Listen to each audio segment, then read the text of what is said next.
Hey there, welcome to Everyday Enlightenment at 11:11. I'm Claritha Yeager, and I want to offer you some tips to help you build your intuition.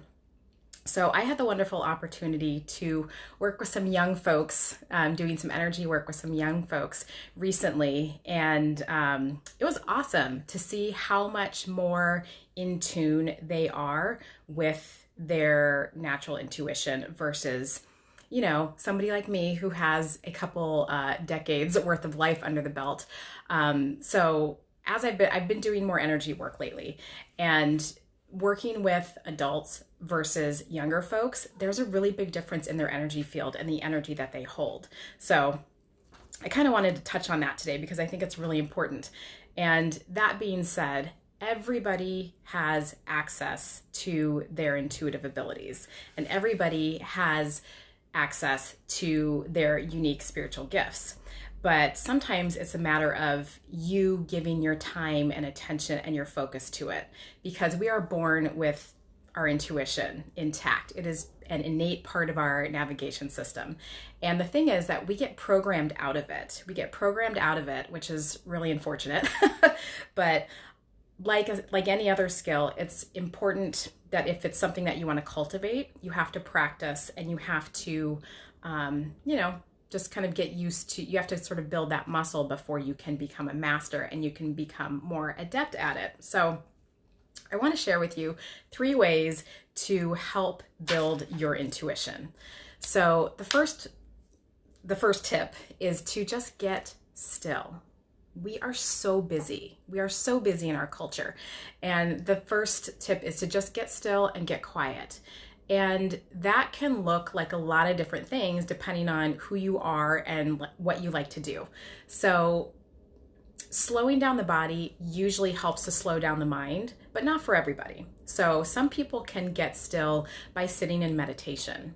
Other people find mental stillness by running, and it's that that repetitive motion of, putting one foot in front of the other, and they just kind of get going and they find a clarity in their mind. That is not me, but some people do. Other people, they can do some like Kundalini breath work for 20 minutes and feel really zenned out. Other people may need to sit in a bathtub and stare at a candle.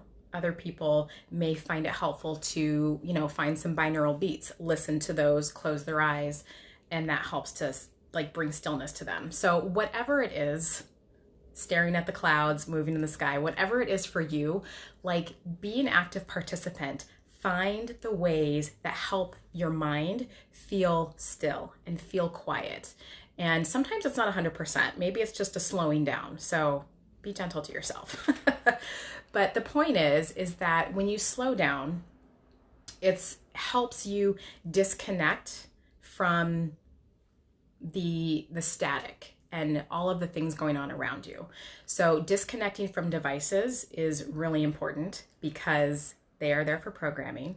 And then disconnecting from other people is really important because you don't want their stuff in your energetic field, okay? So just take a moment and think about all the ways and all the times that you are giving your time and attention to something outside of you in your life. Probably a lot, right? And so this is your reminder to sort of take that back. You get to cultivate time with yourself and the larger aspect of who you are, which is part of your soul. So part of your, our bodies are just like a small shard of the actual bigger part of us. And so when you find time to be still, you actually get that time back to yourself. It's actually a gift. And as you spend more time with yourself, you start to feel more joy. You start to feel more love. You start to remember who you really are. So getting still is step number 1. Hope that makes sense. Second tip to help you build your intuition once you have gotten still, once you have gotten quiet, is to just listen. And I'm talking about listening with all of your senses. So we've got the 5 senses, the 5 physical senses, right? See, smell, taste, touch, hear. And you want to practice becoming hyper aware of what is coming through your five senses. And as you practice that, it will actually help attune you to more softer energy that is around you all the time. It becomes easier for you to translate and to receive this more subtle energy, which is actually coming through your clair senses. Okay, so if you don't know, the clair senses are additional ways of receiving information. That's what you can say. And there's a lot of different clair senses. The main ones, there's a few main ones. So clairvoyance, which is clear seeing. That's kind of what it means. And it means seeing information with your third eye.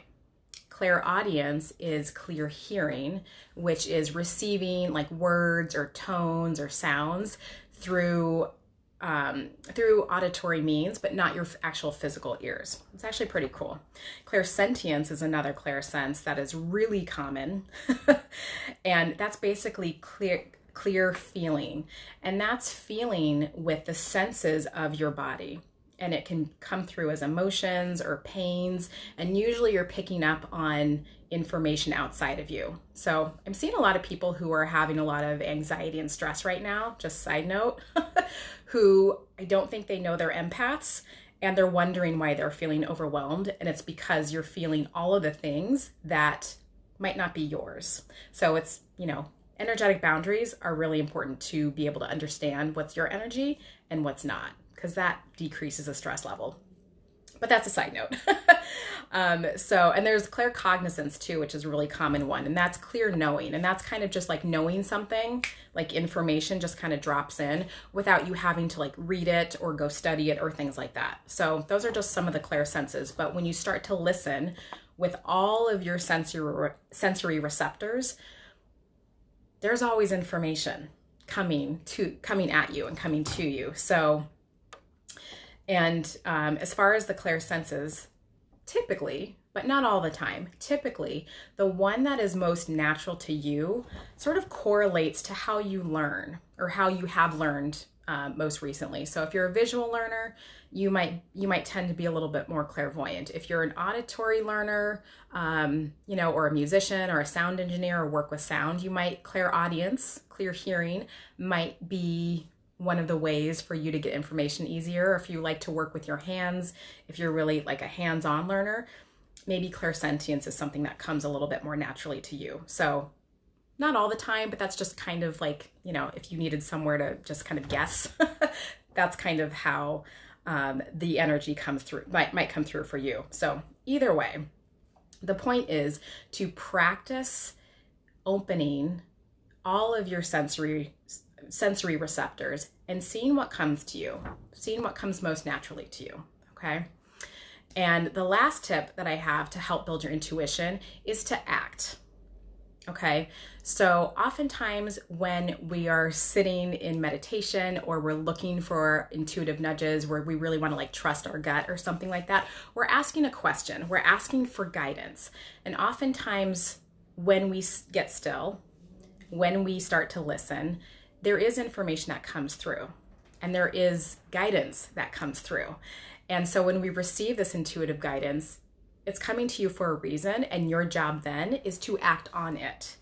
And so usually there's some sort of outward action that is asking you to do. And it might be super simple, like change the station, don't listen to that song, or drive, go to a different grocery store this week, or drive to your mom's house using a different route, or, maybe go to bed a little earlier, or, maybe don't open those emails till tomorrow, because it's not worth your time and attention right now. They can be, oftentimes when guidance comes to us, we might think it's kind of silly, but it's actually, it's actually guidance that's going to support you. But it's also like little things that, are easier for you to trust and easier for you to do. Because as you start to receive the guidance and you act on it, you start to establish trusting yourself more, which is a big deal for a lot of people because they don't trust themselves. They don't trust the guidance. And so sometimes it's these little, you just start small and you build upon that until you start to get guidance about the bigger things in your life. So get the guidance, take the action. Get the guidance, take the action. That's kind of the game that we get to play in small ways before we get to play it in big ways. And as you start to take action and as you start to trust yourself more, your life changes. Your life changes. It starts to shift a little bit to reflect more of the authenticity and the uniqueness of who you really are and who your soul is here to be. Because you start making different choices, you start taking different actions, that changes the outside life to reflect more of the inside of what you hold. And it's really beautiful. And so you get to know yourself more. You get to trust yourself more. And the things that you don't have control over that are outside of you become less scary because you don't have to guess, you know that you will always be guided to support your highest and greatest good. And that's really powerful. That's super powerful. So those were the 3 tips to help you build your intuition. And on that note, I'm super excited to announce that the Sovereign Heart School is open for the spring class. I'm so excited. I did the class last year and then kind of took a break. I made some changes to the course because we are going to dive in. So we're going to dive in quicker to get through the information faster because there is so much changing. The world is changing so fast. The awakening, people are waking up at a faster rate, and 2021 is going to be lit. If you thought 2020 was a lot, hold on to your hats because there's more to come. And so, if you haven't quite figured out how to trust your intuition just yet, if you haven't figured out how to trust yourself just yet, or you haven't figured out ways to work with your energy appropriately to support your highest and greatest good, this year might not feel so good to you because of all the changes that are happening. So it's like, learn the skill set now so you can run with whatever comes your way. So this is why I've sort of shifted the course a little bit to help give you the skill set that you can learn and you can start to feel more sure in yourself. You reclaim your sovereignty. You learn how to work with your energy. You learn how to work with your intuition and your guides and create sacred space and all of those beautiful things. So if this interests you, there's a link in the bio or a link in the comments. I invite you to check it out. Read through all the things, see if they resonate with you. And if you have questions, definitely let me know. But we are starting with the spring equinox. So we're starting in a couple weeks. So I'm happy, to have those people that it resonates on this journey with me. And we're changing the earth. But it starts from within, right? Always starts from within. So I hope this was helpful for you today. Let me know if you have any questions, and I hope you have a beautiful, beautiful week.